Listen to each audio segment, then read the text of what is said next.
So let's talk about your prediction that this relationship between the U.S. and China should be approached as a Cold War II. The good thing about Cold War I is that it never resulted in a hot war. What is the first and most important thing the U.S. can do to prevent that happening here? Well, thanks so much for having me, Bianna. As I write in the book, which just made the national bestseller, the conflict between the Soviet Union and the United States and the conflict now between China and America is so eerily similar. And just like in the first Cold War, we have a regional flashpoint. It was West Berlin and Cuba, of course, in 1962. It is now Taiwan. And I'm becoming convinced that Xi Jinping wants to take Taiwan while he's in power. The similarities between Putin and Xi are really enormous. Both men are in their 70s. They want to do this. In case of Putin, take Ukraine. In the case of Xi, take Taiwan on their own watch. They're looking at the twilight of their power, potentially the last decade of power, and they want to go down in the history books as these great leaders that have enlarged the empires of their respective nations and have, you know, in the case of Putin, become the new Peter the Great. In the case of Xi, eclipsed even the power of Mao and did the one thing that Mao could not do, which is take Taiwan. And in terms of the U.S., for many years now, we've grown accustomed to this word decouple. Should the U.S. start to decouple? Is the U.S. decoupling from China? There hasn't been much focus on whether China is doing the same.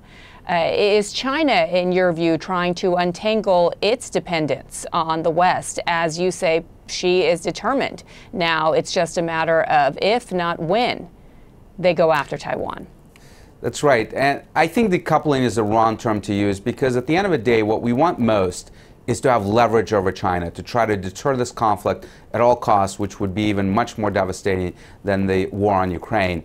And the way to do that is actually to increase China's dependence on us and decrease our dependence on them. So I coined this term in the book, unidirectional entanglement, this asymmetry in dependence, where on things like semiconductors, for example, China cannot produce the most advanced chips in the world. It is trying to corner the market on the so-called foundational chips. Of course, our digital economy runs on semiconductors. It's often called the new oil. I actually think it's a misnomer because there are alternatives to oil. There's no alternatives in the modern economy to chips. So we have to make sure that China continues to rely on chips produced in Taiwan and Korea in the United States so that we can have that critical leverage over them. And at the same time, on things like critical minerals, rare earths and other critical minerals that are mostly processed in China right now, we have to reduce that reliance and that leverage that they have over us.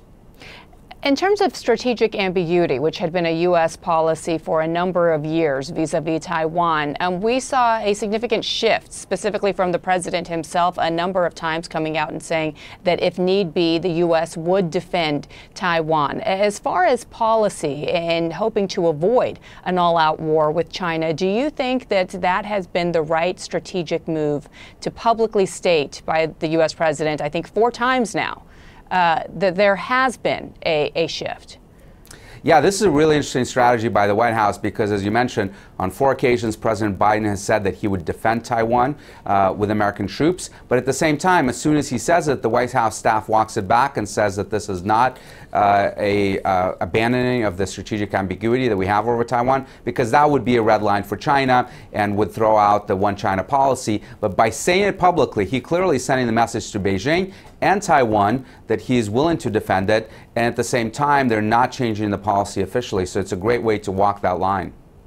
China, as we know, has invested heavily in its military, specifically in its Navy. But one thing, well, there are many things that the U.S. has that are stronger than China that give it an advantage. And one is that the U.S. military has been tested. And so there had been growing theories about whether or not the war in Ukraine and it not going in the direction that Vladimir Putin had hoped, at least from early on. Obviously, now he's in it to win it for however long he thinks he needs. You don't view that as a deterrent, perhaps, for President Xi to think our military also hasn't been tested? Perhaps I'm surrounded by too many yes men that have told me that we can actually do this. I don't. I think that he's supremely confident in his capabilities, as many authoritarian leaders are. And look, you can make the case for a range of lessons that he's learning from Ukraine. One could be that wars do not always go as you plan and can be a quagmire. The other lesson that you can learn, as a senior Department of Defense official told me early on in the conflict, is that America will not fight a nuclear power. So he may actually be thinking that this is a good outcome for him, because the United States, of course, is not fighting Ukraine, is not sending American troops to fight there, so he may doubt that we would do so for Taiwan. So the lessons are potentially numerous. It's not clear to me that President Xi is a great learner to begin with, so if he wants to do this, and if he feels like this is key for his own legacy and for his country's projection of power in that most important region of the world, I think he will likely do so if he can get enough people to tell him that this can be done.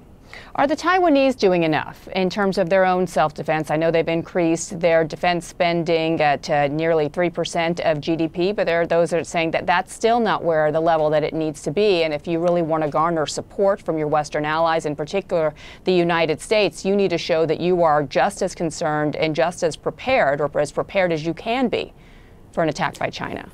Absolutely. And, they've made a lot of great steps. They've increased their spending. More importantly, they've increased the term of their conscription, which was just 4 months to now a year, starting in January. But they still have much more to do. And part of the problem in Taiwan is that they've invested in platforms, weapons platforms, that are not necessarily the best tool to asymmetrically fight a much bigger military such as China. They've invested, for example, in M1 Abrams tanks. Well, Taiwan is a mountainous country. There are not going to be huge tank battles on Taiwan. They need to invest in anti-ship missiles and mines to make sure that the Chinese fleet cannot come across and land in significant numbers on the island. And they also have other options as opposed to specifically military options, right? I mean, they could choke off the Taiwanese Strait, right? Or in the cyber area where you have your expertise, they've invested heavily. And I know that you are concerned that they may have the Chinese may have embedded themselves in critical U.S. infrastructure for specifically a moment where the U.S. may be having to come to Taiwan's defense, and that being a moment they choose to have the green light to go in and attack our infrastructure.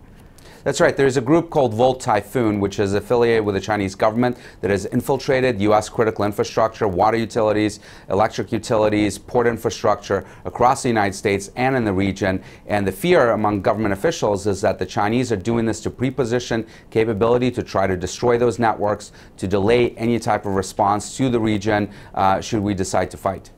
Again, you think this could come within a matter of just a few years, and that every morning, as I heard you say, President Xi should be waking up saying today's not the day.